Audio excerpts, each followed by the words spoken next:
My father said you had to choose to be a farmer, you couldn't drift into it, because if you didn't choose to be a farmer, you probably made a pretty poor one. I had quite a passion for him from a young age, and I grew up working with my father and my grandfather and my uncles, and it was a mixed beef cropping and sheep property. We then intensified into dairying and still ran all those enterprises. They'd seen the value-adding process in Europe, and we back then were the lowest paid dairy farmers in the world, and that's an actual fact. And we decided if we were going to go broke, that we might as well go broke in a big way. So we actually started to value add in the late 80s, early 90s when we made the decision to get into downstream processing. Everyone thought we were pretty mad, but we had a bit of faith in what we were doing. They told us that the whole Australian specialty cheese market for the whole of Australia of hard English cheeses was 7 tonne, and we were building a factory to produce 300 tonne. Yes, it was a leap into the unknown, but I guess we were backing our ability and skills as farmers. We had a fairly stable business and we wanted to see it grow. Initially, when we diversified, we took it very slowly. We built the cheese factory out of a second-hand mining building we bought. We bought a lot of second-hand equipment, and we did an enormous amount of labour by hand. I mean, we mixed the cement by hand, we screwed the roof on the factory by hand, and we built it in the off-season of the dairying. When we had a couple of months spare, when the cows were out dry, we built a cheese factory. It hasn't all been easy.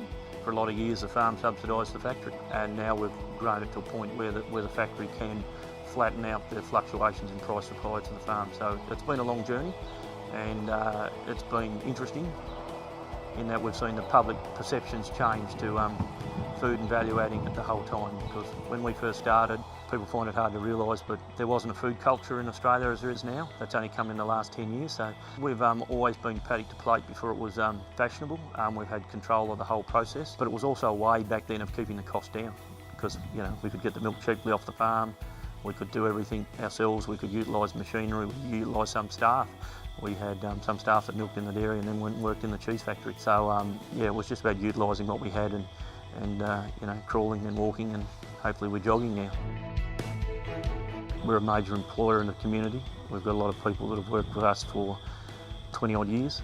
So how we develop those processes and business structures so that the staff can have the same sort of buy-in and commitment that the family have had, and how we can entrust those as a family to take the business forward. And we're proud to be part of the community, and we hope the community's proud of us. I'm not sure anyone ever has control over their destiny. We've taken a lot of efforts to minimise risk, invest in a lot of water and a lot of irrigation to take the climate risk out so that we can grow grass even through droughts. The factory does minimise the price risk, but it exposes us to a whole lot more problems dealing with supermarkets, large multinational companies. I guess the easiest way to say it has been worth it, yeah. A lot of people look at us as an overnight success story. Well, we've been probably going at this for 30 years now. Gone from a family business employing 1 or 2 people to having nearly 100 people working in the factory now. We've had some harsh lessons along the way about becoming very business focused. You've got to know your numbers to front to back, and not good enough just to produce a product and sell it. You've actually got to get paid for it. I'm not quite sure where we'll be in 5 years' time, but we'll still be here.